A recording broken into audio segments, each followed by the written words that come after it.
네, 차트가 나와 있는데요. 7주간의 상승률이 정리되어 있습니다. 파란색에는 SK하이닉스, 노란색 선이 유한양행인데요. 사실 SK하이닉스 최근에 30만 원 사상 최고가를 터치하면서 고공행진할 동안 유한양행은 좀 지지부진한 흐름을 보였습니다. 하지만 오늘의 흐름은 달랐는데요. 두 기업의 희비가 정말 엇갈린 모습이죠. 과연 어떤 내용이 준비가 되어 있는 건지 문제 내용 확인해 보도록 하겠습니다. 네, 골드만삭스의 한마디로 오늘 9%가량 급락한 SK하이닉스입니다. 아무래도 HBM 가격이 하이닉스의 HBM 가격 내년에 처음으로 하락할 수 있다라는 지적과 함께 HBM 시장 안에서 독주 체제 끊어질 수 있다라고 이야기를 하면서 투자 의견을 하향 조정했었죠. 하지만 반대로 앞서 봤던 유한양행을 비롯한 제약바이오는 우호적인 업황 개선 전망으로 오늘 그야말로 축포를 터뜨렸던 하루입니다. 그렇다면 지금 앞으로 이 두 가지에서 투자 비중을 어떻게 해야 할까 많은 분들 고민이실 텐데요. 양팔 저울을 그려주시고요. 기울기로 그 비중을 따져주시면 되겠습니다. 우선 지금 전반적으로 개별적인 이슈도 그렇지만 종목들 신약 개발 성과 그리고 글로벌 매출에 대한 기대감이 참 많아지고 있는데요. 국내 바이오 기업들 기술 이전 규모가 현재 12조 정도라고 합니다. 그런데 하반기에도 대규모 기술 이전이 현재 예고되어 있는 만큼 20조 원 달성까지 가능하다라고 점쳐지고 있는데요. 오늘 이뿐만 아니라 비만 치료까지 함께 환호를 했기 때문에 과연 어떻게 비중을 나눠야 할까 주목이 되고 있습니다. 두 분 비중을 잘 나눠주시면 되겠고요. 더욱더 기대되는 섹터 쪽으로 기울기가 이렇게 기울어지겠죠. 그럼 두 분의 선택 바로 들어보도록 하겠습니다. 두 번째 주식 남녀의 선택 보드를 들어주시죠. 자, 반도체와 바이오, 제약바이오 이 두 가지만 두고 봤을 때 어느 쪽에 더 무게를 실겠느냐 이 질문을 드려봤습니다. 자, 일단 숫자까지 함께 써주신 송률 매니저를 보면 반도체 쪽으로 무게가 더 실려 있는 모습이에요. 70% 정도, 그리고 제약바이오는 한 30% 정도 이렇게 작성을 해주셨고 이수리 대표께서도 마찬가지로 반도체 쪽이 조금 더 밑으로 내려가 있는 거 보니까 무게를 더 실어보자라고 하시는 것 같습니다.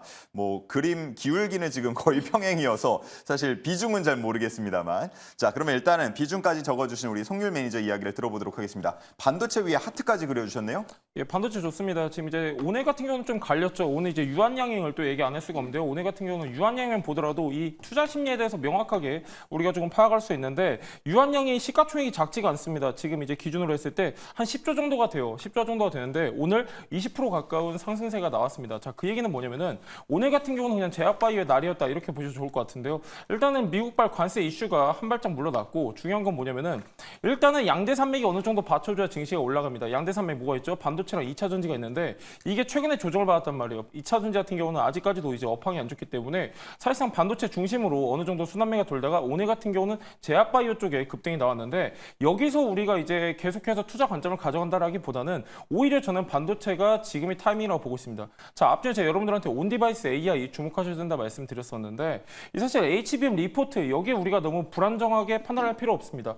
자, 모건스탠리라든가 이제 세계적인 우리가 아는 이제 증권 관련 기업들 같은 경우는 사실 그렇게 신뢰도가 높지 않아요. 자, 모건스탠리 같은 경우는 뭐 예전에 이제 과거 얘기긴 하지만 비트코인 1억 못 간다고 했거든요. 예, 그 대표 중에 하나가 바로 모건스탠리입니다. 그러니까 너무 이제 안 좋은 리포트에서 우리가 만약에 투자 심리를 이제 위축하고 그럴 필요는 없다 좀 말씀드리고 싶고요. 반도체 같은 경우는 아직까지 모멘텀 많다라고 말씀드린 게 뭐냐면은 하반기 같은 경우는 이제 악성 재고가 본격적으로 해소가 되고 중요한 건 이제 최근에 3개월 기준으로 봤을 때 디램이라든가 낸드 가격이 반등을 하고 있습니다. 자, 지금 이제 시장에서 주도하고 있는 건 HBM이긴 하지만 아직까지 차세대 반도체에 대한 모멘텀 끝나지 않았고요. 유리기판도 마찬가지입니다. 유리기판 같은 경우는 지금까지는 단순 기대감에 움직였었는데 하반기부터는 양산에 대한 기대감이 반영이 되면서 본격화할 가능성이 높기 때문에 오히려 지금처럼 투자 심리가 위축되고 눌렸을 때는 분할 매수 관점으로 봐야 된다. 이렇게 좀 말씀드리고 싶고요. 제약바이오 좋긴 좋은데 비중을 조금 축소하시면 좋을 것 같습니다. 네.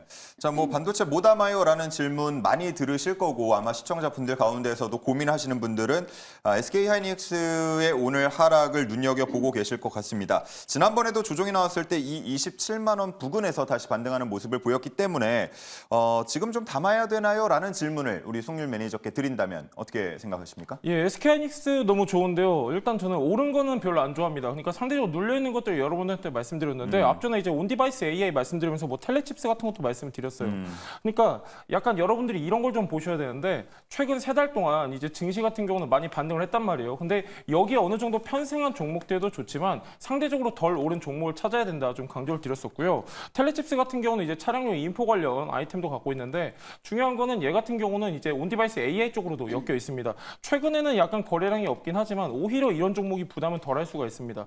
자, 지금 이제 코스피나 코스닥 같은 경우는 최근에 40%, 30% 올랐는데 텔레칩스 같은 경우는 4월 이제 증시 폭락했을 때 1,400원이었습니다. 자, 지금 오늘 종가가 13,710원이거든요. 그러니까 사실상 얘는 지수에 편승하지 못하고 사실상 지금 동떨어져 있는 상황인데 그럼에도 불구하고 하반기 모멘텀이 있기 때문에 이런 종목들 같은 경우는 우리가 분할 매수 관점으로 접근할 필요가 있다. 이런 내용이고요. 너무 많이 오른 종목이라고 해서 제가 SK 하이닉스를 말씀드렸는데 많이 오른 종목들 같은 경우는 지금 차익 매물이 나올 수밖에 없습니다. 하지만 이제 우리가 아까 말씀드렸던 뭐 효성중공업이라든가 뭐 MSC의 모멘텀을 갖고 있는 이런 종목들 별개로 그러니까 지금 단순히 모멘텀이 어느 정도 다 선반영된 종목들은 지금 시점에서 우리가 비중 축소하는 게 맞기 때문에 눌려 있는지 혹은 여기가 저점인지 이게 조금 중요할 것 같습니다. 네, 좋습니다.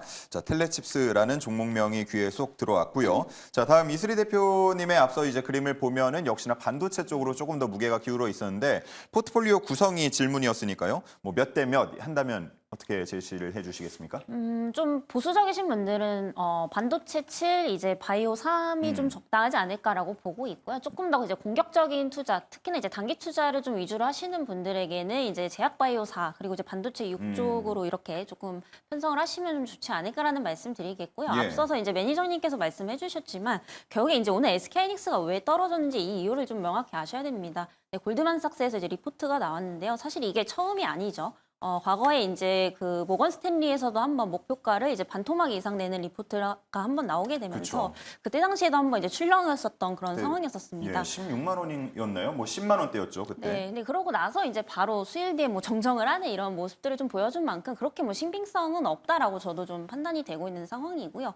그 내용을 조금 보게 되면은 결국에는 이제 뭐 마이크론과 삼성전자와 경쟁을 하게 되면서 하이닉스의 독점적 지위가 약화가 될 것이다라는 어떤 내용들이었는데 사실 이게 지금 입장을 바꿔서 좀 생각을 해보면 엔비디아 입장에서는 지금 HBM이 모자른 상황입니다. 그러니까 솔직히 하이닉스 입장에서도 없어서 더 못 파는 그런 상황이라고 보시면 될 것 같은데요. 지금 엔비디아에서 수요는 계속해서 좀 늘어나고 있는데 막상 이제 SK 하이닉스가 공급을 하지 못한다라고 한다면 마이크론과 삼성전자가 이걸 할 수 있을지에 대해서 여부를 좀 생각을 해보시면 될 것 같은데요. 물론 마이크론 같은 경우에도 최근에 이제 엔비디아의 이제 승인을 받은 상황입니다. HBM 관련해서. 그래서 앞으로의 이제 가동률이라든지 이제 수율 증가로 좀 이어질 수밖에 없는 그런 상황이지만 지금 당장에 뭔가 SK 하이닉스의 점유율을 빼앗을 정도의 기술력은 좀 아니다라고 보시면 될 것 같고요. 물론 삼성전자도 후발대로 따라오고는 있는 상황이지만 여전히 이제 하이닉스만큼의 어떠한 그런 생산을 지금 할 수는 없는 그런 상황이다라는 점에서 본다면 오늘의 하락은 너무나도 지금 과도하다라는 말씀 우선 드리겠고요. 일단은 이제 투심이 단기적으로는 좀 악화가 나왔기 때문에 차익 실현 매물은 당분간은 더 나올 수는 있겠습니다만은 저도 앞서서 매니저님께서 말씀해 주셨다시피 오히려 이제 반도체 같은 경우에는 떨어질 때 분할 매수 관점이 맞다라고 좀 보여지고 있고요. 제약바이오 같은 경우에는 좀 빠른 순환매를 원하시는 분들에게 하나의 좀 대안 섹터가 될 수 있지 않을까라고 보고 있습니다. 워낙에 최근에 이제 수급들이 또 바이오 쪽에 좀 많이 몰리고 있는 상황인데요. 근데 사실 이제 바이오 같은 경우에는 기업 선별이 굉장히 좀 중요합니다. 과거에 이제 뭐 브릿지 바이오라든지 이제 임상 실패를 하게 되면은 이제 급락도 금방 할 수밖에 없는 상황이기 때문에 굉장히 좀 리스크가 클 수밖에 없죠. 그래서 오늘 이제 뭐 유한양행 같은 종목들 보게 되면은 굉장히 좀 실적이 잘 받쳐주고 실질적인 어떤 기술을 상용할 수 있는 이런 기업들의 상승세가 좀 이어지고 있다라는 점을 본다면 여전히 이제 바이오도 실적과 모멘텀, 성장성 요게 이제 삼박자가 좀 맞아야 된다라고 판단이 됩니다. 그래서 이제 유한양행 같은 경우에 이제 바닥권에서 막 올라오고 있기 때문에 어느 정도는 이제 단기적으로 좀 트라이 해볼 수 있는 그런 구간이다라고 보여지고 있고요. 다만 이제 단기적으로 좀 많이 올랐기 때문에 너무 이제 큰 비중으로 추격 매수를 하시기보다는 반도체 쪽과 한번 쪼개서 들어가시는 이런 전략들이 좀 필요하지 않을까라는 말씀 드리겠습니다. 예. 사실 뭐 오늘 골드만삭스가 내놓은 전망으로 보자 그러면 내년도에 SK 하이닉스의 영업이익이 37조 원 정도까지 낮아질 수 있다라는 건데 불과 뭐 얼마 전에 JP모건에서는 이제 후년이긴 합니다만 60조를 얘기를 했었단 말이죠. 그럼 굉장히 뭐 많이 엇갈리고 있다라고 볼 수가 있을 것 같고 그렇기 때문에 두 분께서는 좀 너무 많이 믿지 말자, 너무 많이 귀 기울이지 말자라는 얘기를 해주신 것 같습니다. 자, 이슬이 대표님 뭐 제약바이오 말씀도 해주셨는데 최근에 시장 뭐 보면 네. 워낙 이 비만 치료제에 대한 열기가 식지가 않아서요. 이건 뭐 계속 가는 겁니까? 일단은 이제 당분간은 좀 지속이 되지 않을까 이렇게 좀 보고 있는 상황이고요. 앞서서 제가 이제 펩트론을 조금 말씀을 좀 드렸었는데 아무래도 이제 비만 치료제에 대한 수요는 장기적으로 계속해서 좀 늘어날 수밖에 없는 상황이죠. 특히나 이제 뭐 미국 같은 경우에 이제 비만에 대한 어떠한 그런 환자들이 계속해서 좀 많이 늘어나고 있고요. 결국에는 이제 미용에 대한 어떠한 그런 관심도가 이전보다 훨씬 더 좀 증가를 하게 되면서 뭐 화장품, 뷰티, 그리고 뭐 톡신이라든지 이런 비만 치료제 쪽에 대한 수요는 계속해서 좀 늘어날 수밖에 없다라고 좀 판단이 됩니다. 특히나 이제 펩트론 같은 경우에 지금 계속해서 좀 부각이 되는 이유가 뭐 과거에 이제 그 일라이릴리와 협업에 대한 기대감 뭐 이런 부분들 때문에 올랐었는데요. 최근에는 이제 이러한 이제 플랫폼을 기반으로 해서 비만 치료제뿐만이 아니라 뭐 전립선암이라든지 각종 이제 대사질환 치료제에도 이제 접목을 시키게 되면서 이 약물 효과를 계속해서 좀 장기적으로 늘려줄 수 있는 이제 이런 기술들을 좀 가지고 있다 보니까 아무래도 그 기대 가치가 다른 이제 바이오 기업들에 비해서 상당히적으로 좀 높은 게 아닌가라고 좀 판단이 되고 있고요. 결국에 이런 부분들이 수급적으로 많이 몰리고 있다라고 생각을 하고 있습니다. 이게 다시 한번 이제 추후에 내년부터 뭔가 매출로 찍히게 되는 시기가 온다라고 한다면 저는 이제 3차, 4차 상승까지도 좀 충분히 가능하다라고 보고 있습니다. 다만 이제 앞서서 말씀드렸다시피 너무 많이 지금 올랐기 때문에 지금 이제 신규 관점에서 접근을 하시는 분들은 추격 매수는 좀 자제를 하시는 게 좋을 것 같고요. 고점 대비 항상 20-30% 정도 밀렸을 때부터 좀 관심을 가지실 필요가 있지 않을까라는 말씀 드리겠습니다. 네, 좋습니다. 자, 이렇게 반도체와 제약바이오의 비중과 관련한 문제 풀어봤습니다.